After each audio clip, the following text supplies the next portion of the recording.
Welcome to Just Smash Stash, episode 2. I gotta get used to saying that. It doesn't, roll off the tongue the way I want it to. But that doesn't matter, because today we're going to talk about some movies. So, first ones that I'm going to start with are the American Pie movies. Focus, come on. Don't do me like this. There we go. Oh, that's gorgeous. American Pie, American Pie 2, American Wedding, and American Reunion. These movies, I don't want to say mean a lot to me, because they're really not even in my top 25 comedy movies. But they're ones that I watched a lot, and weirdly enough, the first one is one that I watched the least. I would say the one that I watched the most would probably be American Pie 2.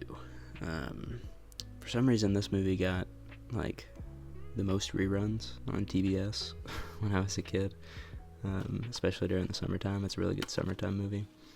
And American Wedding, I had the DVD of, and I would just watch it all the time.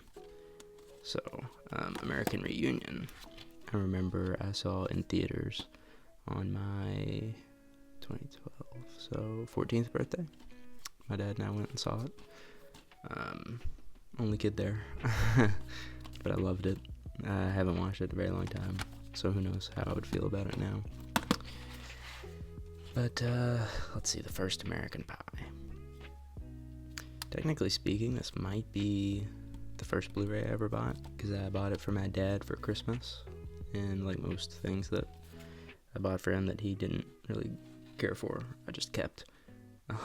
So, this, I guess, in a way, is the first Blu-ray that I bought. I guess I paid $15 for it in 2010, 2011, something like that. But this is once again more useless, random stickers on the front. It is funny to me how once I open this, you'll see the original poster, but just how weirdly photoshopped everybody is, especially what's his name, Kevin, down there.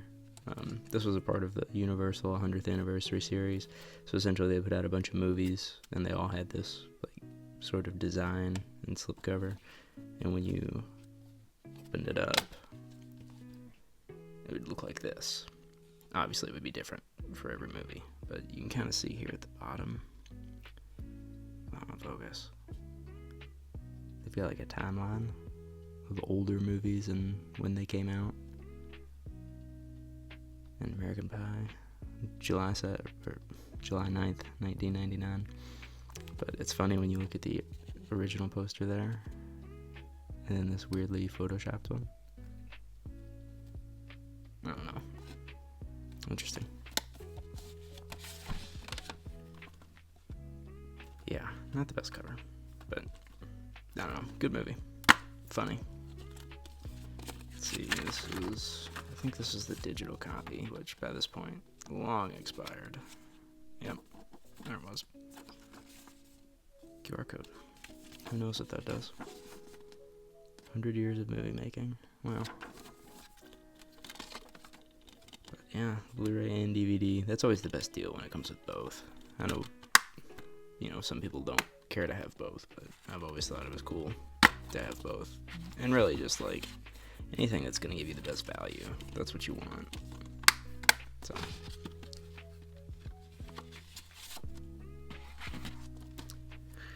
Next up, American Pie 2. This is their senior year of high school. This is first summer after college. Everybody gets back together, goes to the lake, or, whatever it is, spends the summer down there. Just as stupid, but I don't know, maybe to me more fun or funnier. This one doesn't fold out like the other one did. Guess it's just not special. But yeah, I don't know. I like this movie a lot. Probably my favorite one, I think. Next up, American Wedding. It's funny because it's got this stupid shit on it. I think I bought it from Movie Stop in Florida on vacation one year. But yeah, I like this one.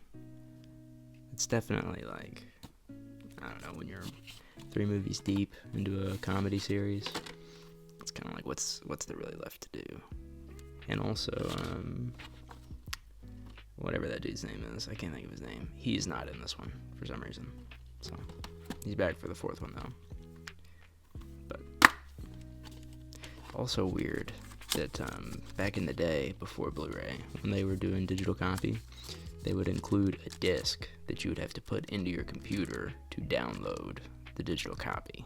So not just a code. Once they started doing Blu-rays, they didn't have to do that for whatever reason, I guess. I don't know.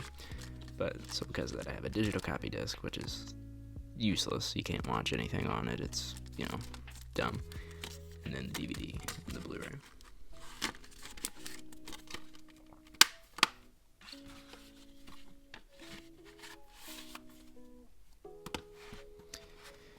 And then finally, we have American Reunion, which is actually cool. They recreate not the Photoshopped version. They recreate the original poster, which I love. I'm a big fan of callbacks. And that's kind of why I like these movies, because, I don't know, it's like one fun time capsule. It takes place over, 10, 15 years. It's about friendship and all that sort of stuff. I guess banging pies, too, which I'm sure everyone's done at one point or another. Here's the digital code again. DVD and Blu-ray. Yeah, I don't know. I don't feel like the American Pie series gets the love that it used to. I'm not sure why that is. Maybe because, I don't know, maybe we've all grown up. Maybe it's dated. Maybe the experiences aren't as universal as they once were. I'm not sure. But I do like these movies a lot. Next up, we're gonna do something that no one's probably ever done, and that's go from the American Pie films to Come and See, which one of the greatest films of all time, truly. Probably the greatest war film of all time, too. It's one of the only war films that doesn't glorify war in any way. It doesn't try and, make you feel sentimental or, honor and combat. Like, it's none of that. It is like, war is the absolute worst of humanity. And, it's a Russian film from the 80s about World War II and what was happening over there. And it looks like an old man, but this is actually like a 14-year-old kid. And he gets, he has to participate in the war and everything that happens after that. It's not an easy watch. Oh, that's cool. There's like a bomber plane on the disc. I don't feel like Criterion usually does like crazy disc art, or well, not crazy, but unique disc art like that. Inside's got a plane, the book, black on black. Come and See. Oh fuck, that's some crazy artwork. Here's where the title comes from. Book of Revelations, chapter 6, verse 7 through 8. And when he had opened the fourth seal, I heard the voice of the fourth beast say, "Come and see." And I looked, and behold, a pale horse, and his name that sat on him was Death, and hell followed with him. It's a pretty apt description of the movie. I don't know how to say the director's name. Elim Klimov? I'm not sure.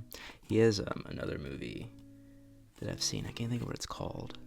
But it's a comedy, completely different from this movie. It's like about a summer camp.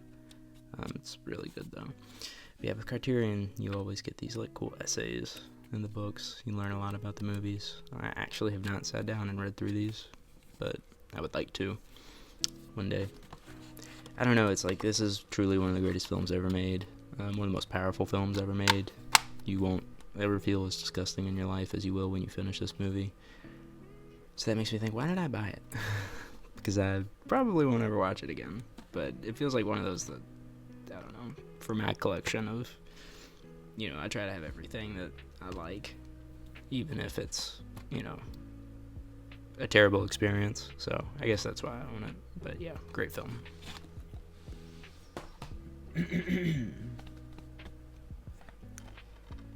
Next up, we have the complete opposite of Come and See. Ponyo. Studio Ghibli movie. Hayao Miyazaki directed probably the greatest animated movie director of all time. I think that's fair to say. Studio Ghibli is, the greatest animation studio of all time. I think that's like pretty far and away the truth. Ponyo I saw in theaters, not in the original release, but every year Cinemark does Ghibli Fest, where they re-release a bunch of Ghibli movies.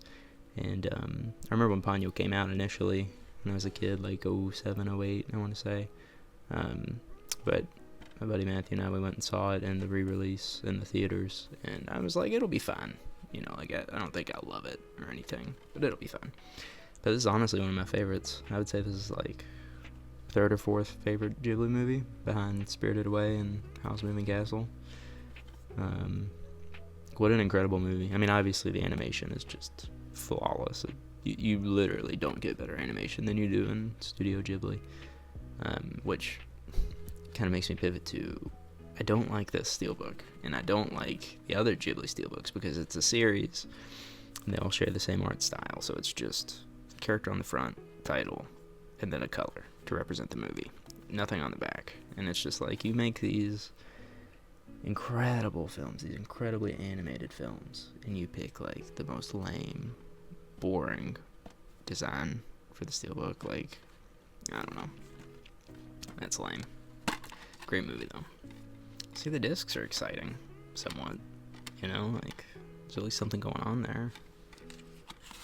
Let's see this. Oh, this is the card on the back. Look at that cast too. Isn't that crazy? That's like a lot of people. A lot of big names. See, like, imagine how much better this would have been as the cover of the movie. You know, you get rid of that text, you put Ponyo down here. That would have been like awesome. Oh, here we go. Here's the other steelbooks. So, I have it. Actually, I might not have Totoro. Have it. Don't have it. So, do they have a Porco Rosso on here? Oh, and then, see, the regular Blu-ray covers are even just way better. Like, what are we doing here? I don't know. But that's the inside artwork. I guess I'll take these discs out.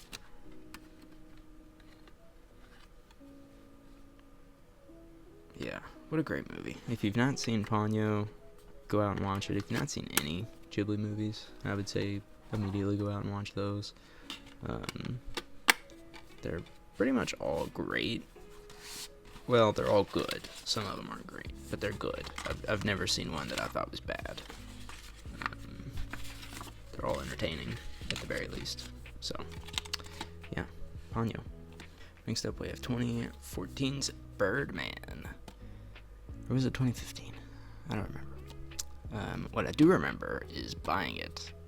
And I remember that specifically because we were in the midst of like a horrible ice storm, and school was canceled. This was my junior year of high school, and I was like, no ice storm is going to stop me from going to Best Buy on a Tuesday and buying whatever movie came out. So I also, it was really important to me to go buy this because this slipcover is rare and the red case is rare.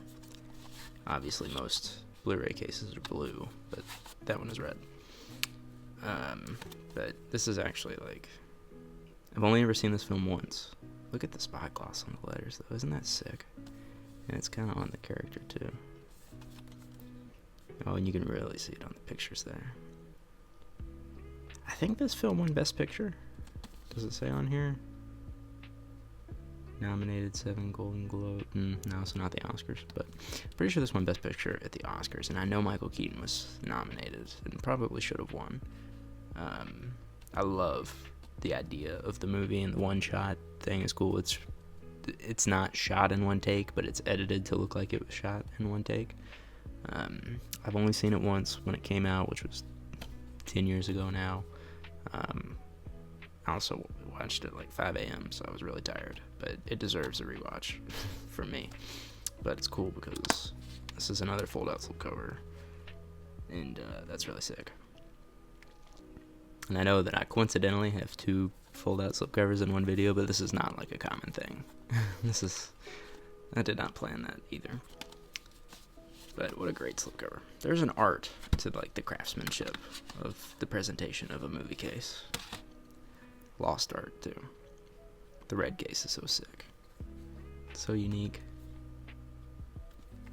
But I don't love all of Inarritu's films, but this one's great. Hate these recyclable cases though. I think I talked about it last week. It's horrible. Great disc art though. That's really cool. So yeah, Birdman. What's the subtitle? The Unexpected Virtue of Ignorance. Same. Now we have Green Room, which is a really dark and violent movie, but it's also really, really good.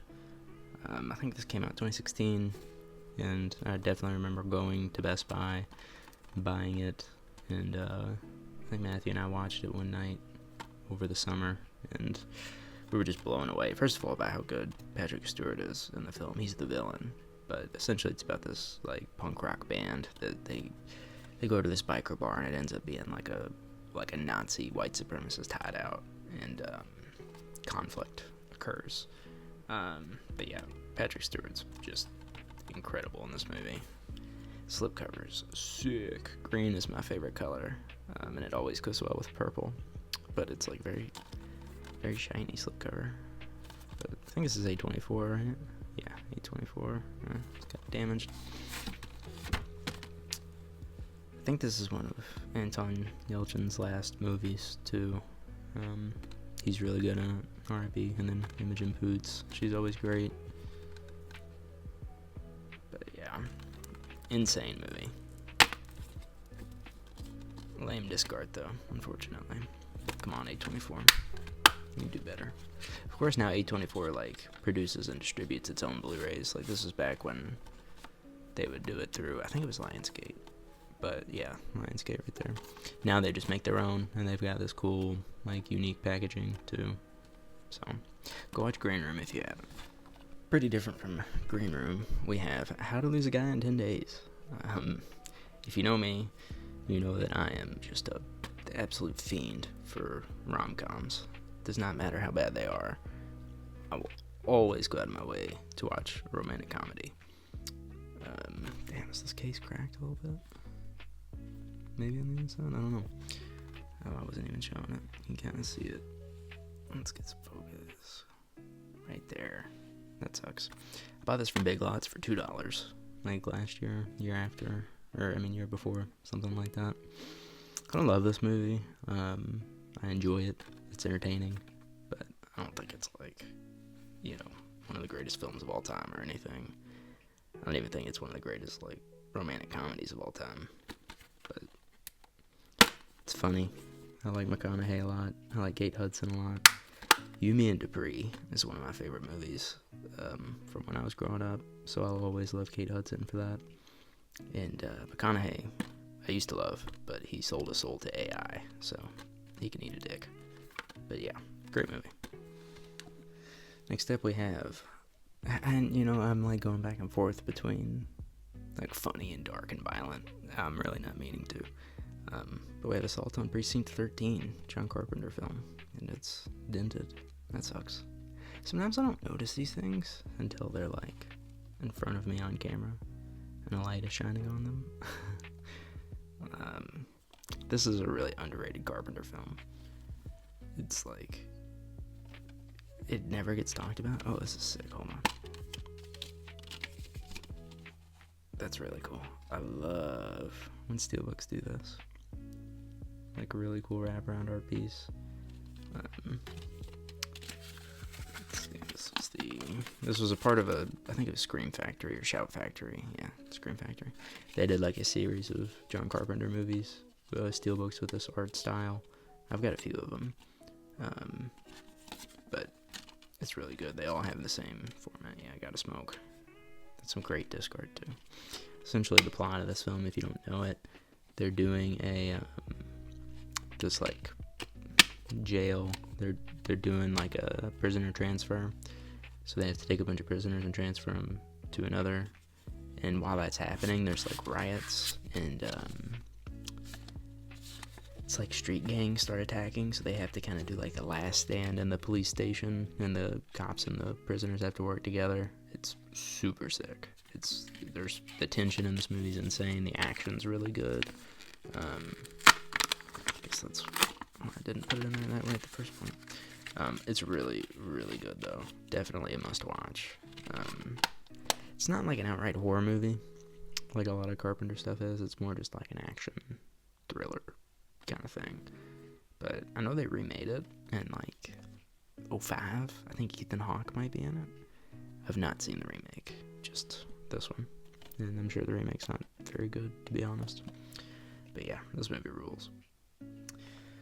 Okay, for the main event of this, I try and always do at the end like a box set, kind of thing. So for this, because the final season is finally coming out, we're going to do Stranger Things, seasons 1 and 2, but these are the VHS style packaging editions. Essentially, they were Target exclusives, I want to say. Netflix usually does not have releases, physical media for their releases, and there's not a season 3 or 4 release, unfortunately, so this will pretty much always go incomplete. But these are really cool editions, and I actually bought them before I ever watched the show, because I didn't watch the show until season 4 came out, so super late on it. But this one, I think it was Black Friday 2017. It was on sale. It was like, I want to say $30 when it came out. It was on sale for $10. And if anything, I am a slut for a good deal. It appears. So yeah, this is super sick. It's got like the fake wear and tear to make it look like it's from the 80s. Like VHS, like I grew up with. VHS is making a comeback though. It's even got like a fake sticker. Really cool. But so yeah, it comes out. It's the slipcover. Then it looks like a VHS tape, which is really cool. It's flat, obviously it's not, not a real VHS tape. But, so it opens up from the side, like that. Comes out like this. It's got disc 1, there's the first 4 episodes. Disc 2, that's the second 4. You pull this out. And then, okay, so what's the difference here? Are these Blu-ray and this is DVD maybe? I don't know. It's kind of funny. Oh, it's cool. The Netflix logo is upside down because of the upside down. Although it's not upside down on this. That's weird. But so it comes with limited edition poster. It's getting crowded in here. Let's see, what way is this? I'm probably not going to be able to fit this in the thing. But I'm going to try. Oh god. I don't want to damage it.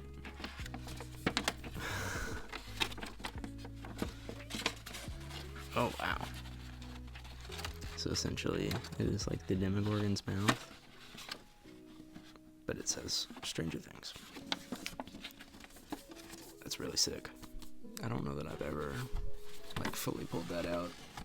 It's been years since I've looked at these because it took me so long to watch the shows.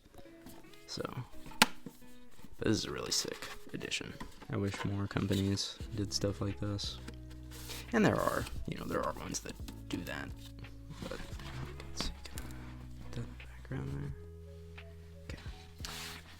It's what's also cool about it is that season 1, is the sleeved VHS. Season 2 is like the hard box VHS, which is really cool. I used to have a Sesame Street Follow That Bird movie on VHS, and I had a case like this. So, but yeah, awful wig, which is the point, of course. I don't like season 2 at all. I like season 1 a lot. I don't like season 2. Season 3 is okay. And then I like season 4 a lot. I think season 4 is good. Who knows what season 5 will be, if it'll be good or, who really cares at the end of the day, right? Because it's ending. Let's say you open it up. Looks like this. I also got this on Black Friday the year after for a similar price. Oh, wow. Okay. So that's disc 1. That's disc 2. That's disc 3. And then these are the... Okay, so they are DVDs.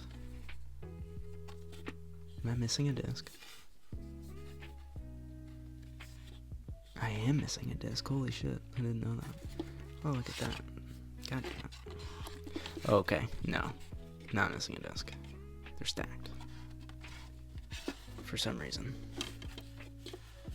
Who knows, man? I'm a mess. Don't ever take my advice or listen to me about anything, ever. But I guess this one also... Okay, so these come with photo cards and not a poster, which is lame. Whoops. They're also, like, behind-the-scenes photos, looks like. Duh, because we all know who this is. I'm assuming it's one of the Duffer Brothers, probably. I don't know.